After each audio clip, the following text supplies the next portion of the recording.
ஒரு சின்ன கிராமத்தில் கண்ணாயிரம்னு ஒருத்தர் டீ கடை வச்சுருந்தாரு. இவர் காலையில் 4 மணிலேருந்தே டீ எல்லாம் விற்கிறதுக்கு ஆரம்பிச்சிடுவார். அந்த ஊரில் இருக்கிற எல்லாருக்குமே இவர் டீ கடைனா ரொம்பவே பிடிக்கும். டேட்டா டீனால இது நம்ம கண்ணாயிரம் டீ தான்ப்பா. என்ன சூப்பராக இருக்கியா கண்ணாயிரம் உன் டீ அடிச்சுக்க ஆளே இல்லை இந்த ஊரில். ஆமாம் கண்ணாயிரம் டீனாவே ரொம்ப ஃபேமஸ் தான் இந்த ஊரில். சரி, என்ன திரு நின்றுன்னு இருக்கீங்க, எனக்கும் ஒரு டீயை போட்டு கொடுங்க. எப்போ போதும்ப்பா, ரொம்ப புகழ்றீங்க என்னைய. நானும் எல்லோரும் போடுற மாதிரி தான் போடுறேன். அது என்னவோ உங்களுக்கு என் டீனா அவ்வளோ பிடிக்குது. அடுத்த நாள் கண்ணாயிரம் லேட்டாக டீ கடை போடலான்னு போனார். அப்பா, காலையில் எந்திரிக்க முடியல, இப்பயாச்சும் போய் டீ கடையை போடலான்னு பார்த்தா தலைலாம் ஒரே சுற்றுன்னு சுற்றுது. இது வேலைக்கு ஆகாது, நம்ம வீட்டுக்கு போய் ரெஸ்ட்டே எடுப்போம். எங்கன்னா விழுந்துட்டா என்ன பண்ணுறது? ஏங்க காலையில் எழுப்புனா எழவே இல்லை, இப்பயும் போகிறேன்னு போயிட்டு பாதிலே வந்து உக்காந்து இருக்கீங்க. ஏன் உடம்புக்கு எதனா முடியலையா என்ன? ஆமாம்மா, தலைலாம் ரொம்ப சுற்றுது, என்ன பண்ணுறதுன்னு தெரியல.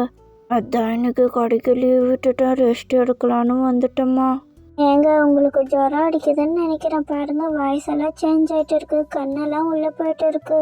நான் வேணும்னா இன்னைக்கு கடையை போடுறேங்க. நீ கடையை போடுறியா? உன்னால் முடியுமாம்மா? நான் ஒன்றும் தடுக்கல, உன்னால் முடிஞ்சா கடையை போடுமா. நான் வரல இன்னைக்கு கடைக்கு. அதெல்லாம் என்னால் முடியுங்க. சரி, நான் இன்னைக்கு போய் கடையை போடுறேன். என்ன டீ தான் அவ்வளோவா நல்லா இல்லை, அது இதுன்னு சொல்லின்னு இருப்பாங்க. ஏம்மா, நான் ஒன்று சொன்ன தப்பா நினச்சிக்க மாட்டிய. டீ எங்கள் அண்ணன் போடுற அளவுக்கு ஒன்றும் இல்லைம்மா.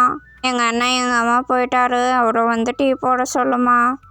ஆமாக்கா, நானும் அதுதான் சொல்லலான்னு இருந்தேன். எப்படியும் அண்ணனே சொல்லிட்டாரு. அம்மா, அண்ணன் எங்கே போயிட்டாரு? ஆளையோ காணோம். ஆடா, இன்னைக்கு ஒரு நாள் அட்ஜஸ்ட் பண்ணி குடிங்கப்பா. அண்ணனுக்கு உடம்பு சரியில்லை, அதனால தான் வரல. நாளைக்கு கண்டிப்பாக வந்துடுவார், நான் வரமாட்டேன் நாளைக்கு. அதே மாதிரி அடுத்த நாள் கண்ணாயிரம் கடைக்கு வந்துட்டாரு. ஏன்பா கண்ணாயிரம், எங்கப்பா போயிருந்தா? நேற்று எவ்வளோ மிஸ் பண்ண தெரியுமா உன் டீயை நாங்கள். இதுக்கப்புறம் நீ என்ன ஆனாலும் டீ கடையை போடணும். அப்படி இல்லையா, நீ எப்படி போடுறன்னு அந்த ரகசியத்தையாச்சும் என்கிட்ட சொல்லுப்பா. நீ இல்லாத போது நாங்கள் போட்டுக்கிறோம். இவர் பேர் சின்னப்பன். இவர் இந்த ஊரில் புதுசாக டீ கடை வைக்கலான்னு வச்சிருக்காரு. என்ன இது, ஒரு வாரமா டீ கடை நடத்தின்னு இருக்கோம், அவ்வளோவா கூட்டமே வரமாட்டேங்குது. இதுக்கு முன்னாடி ஒரு ஊர்ல டீ கடை வச்சோம். நம்ம போடுற டீ லட்சணத்தை அவங்களே தெரிஞ்சுக்கின்னு யாரும் வாங்காம விட்டாங்க. ஆனா இங்க ஒருத்தர் கூட வந்து டேஸ்ட் கூட வைக்க மாட்டேன்றாங்களே. அது இல்லாம இந்த ஊர்ல யாரோ ஃபேமஸா ஒருத்தர் டீ கடை வேற வச்சுன்னு இருக்காராம். அது தெரியாம இந்த ஊர்ல வந்து போட்டுட்டோம். இந்த ஊர்ல இப்படி ஒரு டீ கடை இருக்குன்னு தெரிஞ்சிருந்தா இங்க நான் கண்டிப்பா போட்டிருக்கவே மாட்டேன். சரி, அவங்க கடையில போய் குடிச்சுதான் பார்ப்போம். கண்ணாயிரம் கடையில் அப்படி என்னதான் டேஸ்ட்டாக இருக்குன்னு குடிச்சு பார்க்கலான்னு சின்ன பொண்ணு போய் குடிச்சு பார்த்துன்னு இருந்தாரு. அடா ஆமாப்பா, எல்லாரும் சொல்ற மாதிரி ஒரு கடையில டேஸ்டா தான் இருக்கே. இவர் டீக்கெல்லாம் நம்ம டீ கால் தூசி கூட வராது போலயே. டீ பிராண்டு என்ன பிராண்டு யூஸ் பண்றாருன்னு பார்க்கலன்னா கூட விட மாட்டேன்றாரு. உக்காருங்கன்னு பிடிச்சி உக்கார வச்சிடறாரு. ஆனா இப்படியே விட்டா நம்ம கடைக்கு ஒருத்தர் கூட வரமாட்டாங்களே. இவர் கடைக்கு போற பாதி பேராச்சும் நம்ம கடைக்கு வரணும். இதுக்கு ஏதாவது ஒரு வழி பண்ணியே ஆகணும், அப்பதான் நம்ம கடைக்கும் வருவாங்க. நம்ம டீ கடையில் இருக்கிறத விட இவர் கடையில் ரொம்ப மட்டமான டேஸ்டில் இருக்கணும். அப்போதான் நம்ம டீ கடையில் இருக்கிற டீ ரொம்ப டேஸ்ட்டாக இருக்கும் அந்த ஜனங்களுக்கு. என்ன தாத்தா, எப்போ பாரு இங்கே உக்காந்து என் கடையவே குறுன்னு பார்த்துன்னு இருக்க. வீட்டுக்குள்ளேயே போக மாட்ட போலியேன்னு. சாப்பிடாச்சும் சாப்பிட்றியா இல்லை அது கூட இல்லையா? எப்போ பாரு இங்கே தான் உக்காந்துன்னு இருக்கியா நீ? என்னதான் ஆச்சு? அது ஒன்றும் இல்லைப்பா, இந்த வீட்டில் லைட்டு ஃபேனுன்னு ஒன்றுமே இல்லை. உள்ள ரொம்ப வெக்கையாக இருக்குது. நான் இங்கே தான் உக்காந்துன்னு இருப்பேன், இங்கே தான் தூங்குறது நைட் டைமில். எனக்குன்னு யாருமே இல்லை, சாப்பாடெல்லாம் கூட நானே தான் செஞ்சு சாப்பிட்டுக்கிறேன்ப்பா. எனக்கு டைம் பாஸே உன் கடை தான்ப்பா. யார் யார் வராங்க என்னென்னு சும்மா பார்த்துன்னு உட்காந்து இருப்பேன். அப்படி போர் அடிச்சிச்சுன்னா சும்மா ஒரு வாக்கிங் போயிட்டு வருவேன்ப்பா. நீ எதுவும் தப்பாக நினச்சிக்காதப்பா என்னைய. எனக்கு 2 பையன்ப்பா. அவங்களுக்கு நிறைய சொத்து சேர்த்து வைக்கலான்ற கோவத்தில் என்ன அதையை விட்டுட்டு அவங்க வாழ்க்கையை பார்த்துன்னு போயிட்டாங்கப்பா. இப்போ நான் மட்டும் தான் இங்கே அனாதையாக இருக்கேன், எனக்குன்னு யாரும் இல்லை. ஐயோ தாத்தா, நான் உன்னை போய் தப்பாக நினச்சிட்டேனே.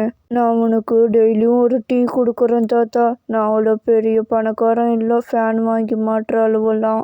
நான் கண்டிப்பாக ஒரு நல்ல நிலைமைக்கு வந்ததும் உனக்கு எல்லாம் நான் செஞ்சு கொடுக்குறேன் தாத்தா. இப்போதைக்கு என்னால் முடிஞ்சது அந்த ஒரு கிளாஸ் டீ தான் தாத்தா. உன் பையனா நினச்சி என்ன அந்த ஒரு கிளாஸ் டீயாச்சும் வாங்கிக்கோ தாத்தா என்கிட்ட இருந்து. பாவி பசங்க இப்படி உன்னை அனாதையாக விட்டுட்டு போயிட்டு இருக்கானுங்களே.